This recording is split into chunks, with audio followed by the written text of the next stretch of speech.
Assalamualaikum warahmatullahi wabarakatuh.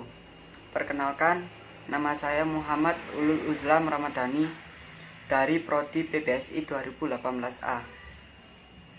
Di video kali ini saya akan menjelaskan tentang kritik feminis.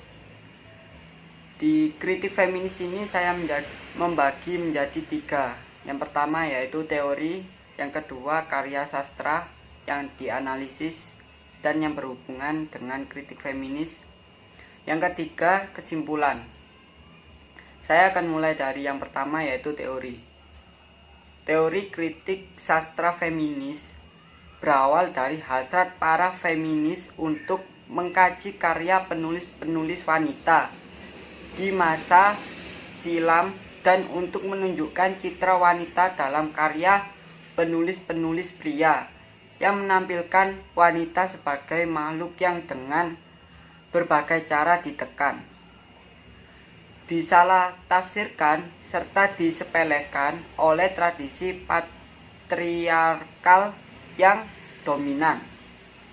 Kedua hasrat tersebut menimbulkan berbagai ragam cara mengkritik yang kadang-kadang berpadu. Misalnya, dalam meneliti citra wanita dalam karya sastra penulis wanita, perhatian dipusatkan pada cara-cara yang mengungkapkan tekanan-tekanan yang diderita oleh wanita. Oleh karena itu, telah menyerap nilai-nilai patriarkal, mungkin saja seorang penulis wanita menciptakan tokoh-tokoh wanita dengan stereotip yang memenuhi persyaratan masyarakat patriarkal. Sebaliknya, kajian tentang wanita dalam tulisan laki-laki dapat saja menunjukkan tokoh-tokoh wanita yang kuat dan mungkin sekali justru mendukung nilai-nilai feminis. Di samping itu, kedua hasrat mengkritik sastra feminis memiliki kesamaan dalam kanon sastra. Kedua-duanya menyaksikan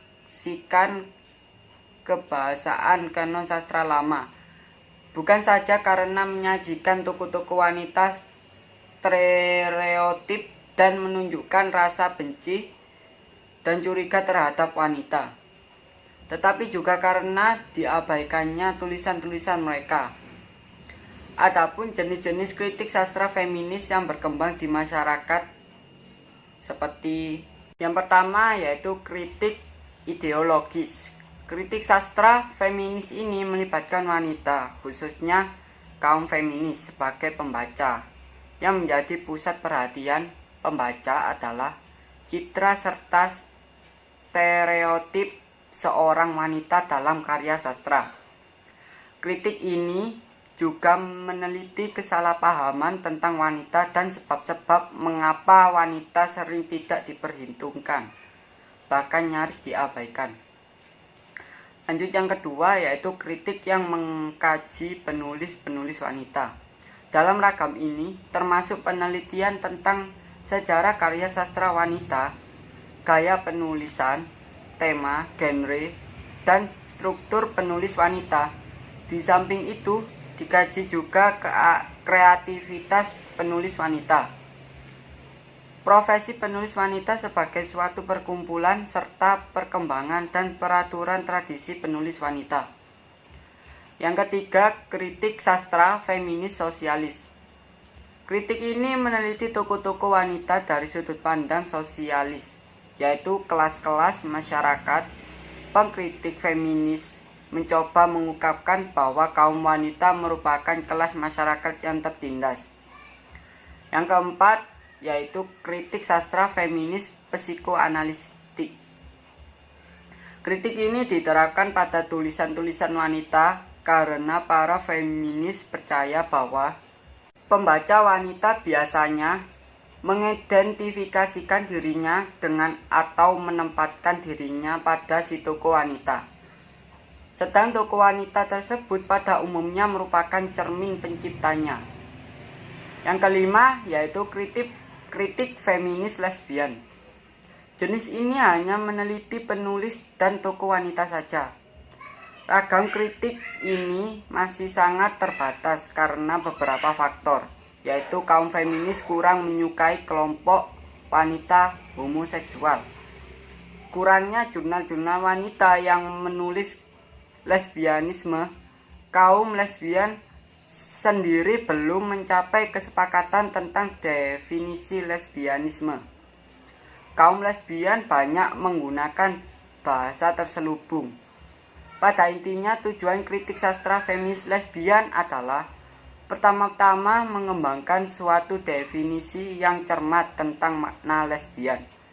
Kemudian pengkritik sastra lesbian akan menentukan apakah definisi ini dapat diterapkan pada diri penulis atau pada teks karyanya. Yang keenam, yaitu kritik feminis ras atau etnik. Kritik feminis ini berusaha mendapatkan pengakuan bagi penulis etnik dan karyanya, baik dalam kajian wanita maupun dalam kanon sastra tradisional dan sastra feminis.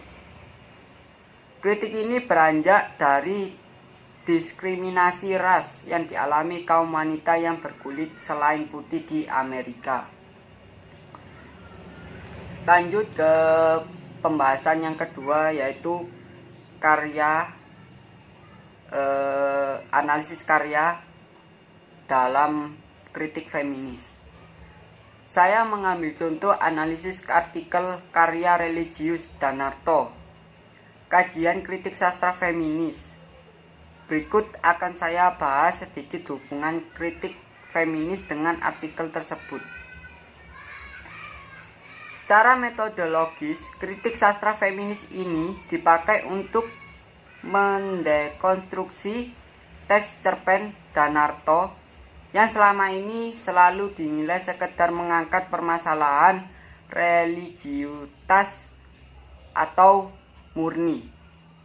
Dalam artikel ini, perspektif yang dipakai adalah kritik ideologis. Berlandaskan kritik ini akan diungkapkan gambaran sikap dan posisi perempuan dalam masyarakat patriarki yang terdapat pada teks cerpen Danarto, dengan memperhatikan teknik penggunaan sudut pandang, struktur alur, dan tokoh dari gambaran sikap dan posisi perempuan tersebut. Akan terlihat adanya ideologi yang terdapat dalam teks cerpen Danarto. Itu pembahasan sedikit dari saya. Dan kita lanjut yang ketiga, yaitu kesimpulannya. Kesimpulannya yaitu kritik sastra feminis merupakan salah satu disiplin ilmu kritik sastra yang lahir sebagai respon atas berkembangnya feminisme di berbagai penjuru dunia. Kritik sastra feminisme merupakan aliran baru dalam sosiologi sastra. Lahirnya bersamaan dengan kesadaran perempuan akan haknya. Inti tujuan feminisme adalah meningkatkan kedudukan dan derajat perempuan agar sama atau sejajar dengan kedudukan serta derajat laki-laki.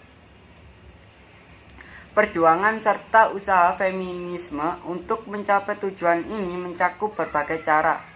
Salah satu caranya adalah memperoleh hak dan peluang yang sama dengan yang dimiliki laki-laki. Mungkin cukup sekian penjelasan dari saya. Kurang lebihnya mohon maaf. Wassalamualaikum warahmatullahi wabarakatuh.